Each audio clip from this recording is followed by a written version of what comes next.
는 대가가 있었죠. 유교를 통해서 한국에서 죽은 약 300만 명. 민간인 군인 다 합쳐가지고 거기는 미군도 있고 한국군도 있고 북한군도 있고 중공군도 있고 공개는 되지 않았지만 위장해서 출격을 했던 그 소련군 조종사도 있고 또 보니까 이런 사람도 있어요. 일본계 미국인도 여기 와가지고 한 250명이 전사했다는 것을 임진각에 가서 최근에 알았습니다. 등등 이런 인명 손실한 대가가 있었다. 그것이 하나의 미랄처럼 썩어가지고 꽃피운 것이 오늘날 이 대한민국이라는 이 근사한 나라가 된 것입니다. 이 대한민국이라는 나라의 이 기초를 자꾸 파고 들어가 보면 거기에는 어마어마한 사람의 시신들이 묻혀 있습니다.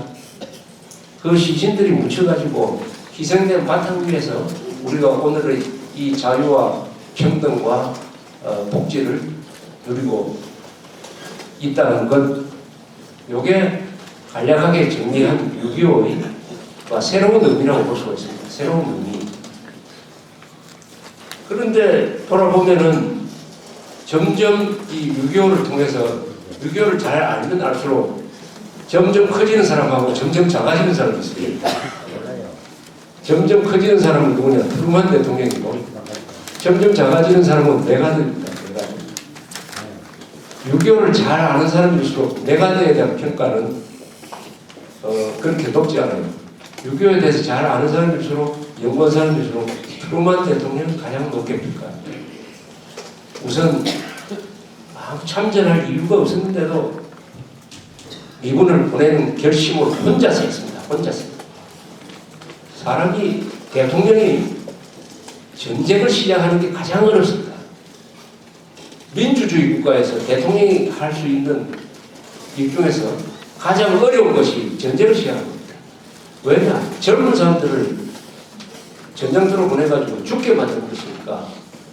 이게 독재국가 같으면 하나 깜짝을 하고 그런 결심을 할 수 있지만은 민주주의 국가에서 여론도 있고 선거도 해야 되는데 그 선택을 더불어 남의 나라 전쟁터에 자기가 침략받은 것이 아니고 남의 나라 전쟁터에 군인들을 보내는 게 얼마나 어렵습니까? 그 어려운 결정을 트루먼 대통령이 신속하게 했습니다. 그날 며칠만 결정을 늦췄으면 한국은 끝났어요. 근데 그 결정을 한 3일 정도만 늦췄다. 한국은 끝났습니다. 서울 다 점령하고 부산까지 다 내려가 버리면 미군이 참전한다 하는 뉴스가 싸우는 우리 국군들한테 빨리 전해졌어요. 그러니까 국군이 항복을 하지 않았습니다. 만약 그때 기습을 당해가지고 싸우는 그 우리 국군들 귀에 미군이 참전하지 않기로 했다는 뉴스가 전해졌으면 아마 다 항복했습니다. 다 항복했습니다. 미군에 참전한다니까 우리가 조금만 고생하면 결국 이길 것이다. 아니 세계에서 제일 강력한 나라가 참전하고 더구나 핵무기까지 가지고 있는 나라가 참전하는데 질 수가 있겠느냐. 희망을 갖게 된 것입니다. 그래서 우리가 구태할 때 보면은 어느 부대도 항복한 부대가 없어요. 우리는 국군이 밀려서 구태를 했지 항복을 안 했습니다. 그리고 이탈했던 군인들도 다 마지막에 가면 후방에 와서 자기 부대를 찾아갔어요. 집으로 간 사람 없어요. 바로 트루먼 대통령의 결심에 의한 것입니다. 그 이유는 뭐냐? 트루먼 대통령은 6.25를 이것은 스탈린이 일으킨 것이다. 스탈린이 미국에 도전하기 위한 것이다. 여기서 밀리면은 자유세계를 지킬 수가 없다. 여기서 확실하게 선을 긋겠다는 것이 그 이유였습니다. 그러다가 결국 미군이 참전하고 반격이 시작돼가지고 인천 상륙작전에 성공을 했습니다. 인천 상륙작전은 메가드 장군의 아주 대표적인 작품이죠. 인천 상륙작전을 안 했더라도 결국 우리가 북진을 하게 돼 있었어요. 막강한 미군 유해군이 왔고 이미 북한군은 제공권을 상실해가지고 또 보급선이 길어져가지고 더 이상 공격을 할 힘이 이미 사라졌을 때 바로 인천 상륙작전을 해서 배후를 차단을 해가지고 사실은 북한군이 와야 되거든요. 그래가지고 밀고 올라갈 때 중공이 계속 미국한테 경고를 보냈습니다. 만약 미군이 38선을 넘으면 우리 개입을 하겠다. 그러나 미국은 그것을 무시해버렸습니다. 그리고 메가드한테 전쟁에 대한 모든 정권을 맡겨버렸습니다. 그때 메가드의 인기는 아주 하느님처럼 충천할 때입니다. 더구나 메가드는 그때 나이가 70살을 넘어가지고 미국 군인들 중에서 가장 고참이었습니다.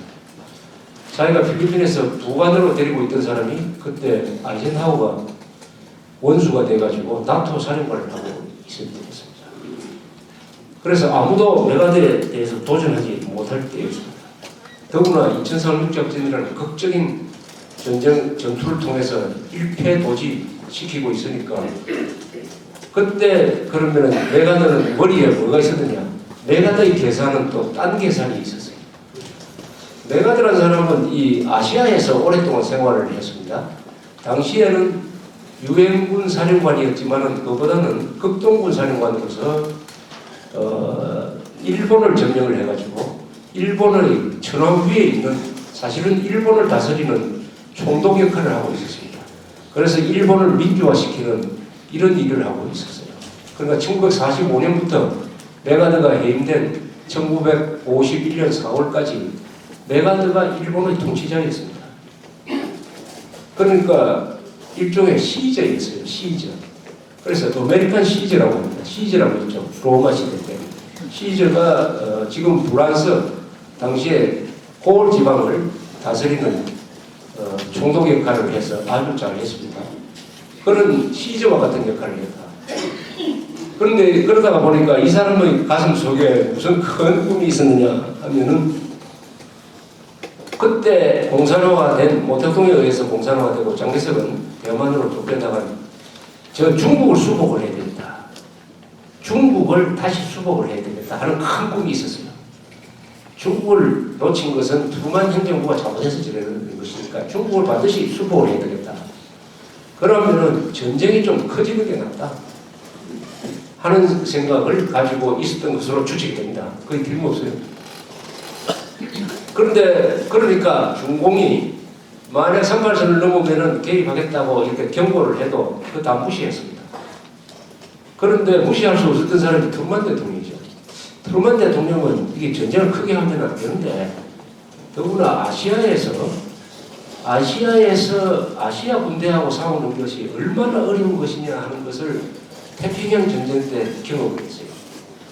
이 아시아 사람들은 특히 이 유교 있는 사람들은 일본 사람, 한국 사람, 중국 사람 이 사람들은 체구는 적지만은 전쟁에 나오면은 상관의 명령을 그냥 묵직하게 하기 때문에 도망을 안 가더라. 다 죽더라. 유황도 점령하는데 거기 지키던 한 2만 명의 미군이 한 300명 빼고 다 죽더라. 오키나와 점령하는데도 다 죽더라. 이거 중국에서 아시아에서는 절대 육상전을 해서는 안 된다 하는 생각이 미국 사람들이 2차 세계대전을 겪으면서 머리에 꽉 들어차 있었습니다. 그럼에도 불구하고 트루만 대통령이 북한군을 싸우기 위해서 여기에 아시아에 군대를 보낸 겁니다.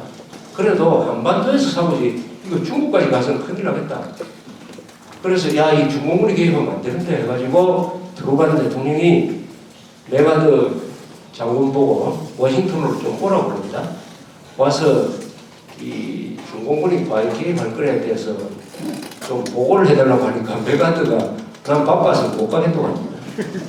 그래서 당신이 오라고 그래가지고 웨이크섬이라는 데 태평양 있는 웨이크섬에서 1950년 10월 15일에 두 사람이 다 비행기 타고 가서 워싱턴에서 오는 시간이 훨씬 더 길었어요. 거기서 만났습니다. 그래서 두 사람이 처음 만났어요. 근데 트루만은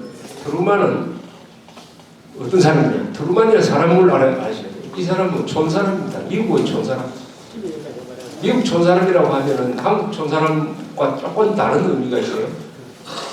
미국의 그 리조리주 인디펜던스라는 데서 태어난 그 농부의 아들로 태어난 독실한 기독교를 믿는 미국의 중부, 중서부 지방,